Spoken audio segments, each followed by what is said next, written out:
পরম দয়াল পরম প্রেমময় শ্রী শ্রী ঠাকুর অনুকূলচন্দ্রের শ্রীহস্ত লিখিত সত্যানুসরণ গ্রন্থের চতুর্থ খণ্ডটি আজ পাঠ করব।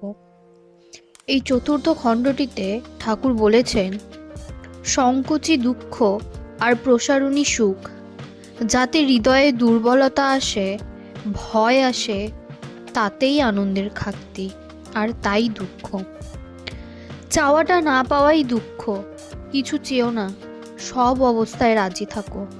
দুঃখ তোমার কি করবে? দুঃখ কারোর প্রকৃতিগত নয় কো, তাকে ইচ্ছে করলেই তাড়িয়ে দেওয়া যেতে পারে। পরম পিতার কাছে প্রার্থনা করো, তোমার ইচ্ছাই মঙ্গল।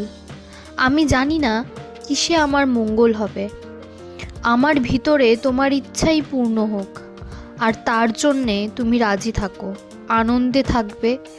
দুঃখ তোমাকে স্পর্শ করবে না, কারো দুঃখের কারণ হয়েও না, কেহ তোমার দুঃখের কারণ হবে না। দুঃখও এরকম ভাবো, সুখও একরকম ভাব। অভাবের বা চাওয়ার ভাবটাই দুঃখ। তুমি জগতের হাজার করেও দুঃখ নষ্ট করতে পারবে না, যতক্ষণ তুমি হৃদয় থেকে ওই অভাবের ভাবটা কেড়ে না নিচ্ছ, আর ধর্মই তা করতে পারে। জয়গুরু বলে আমি আমার সত্যানুসরণ গ্রন্থের চতুর্থ খণ্ডটি আজ শেষ করলাম।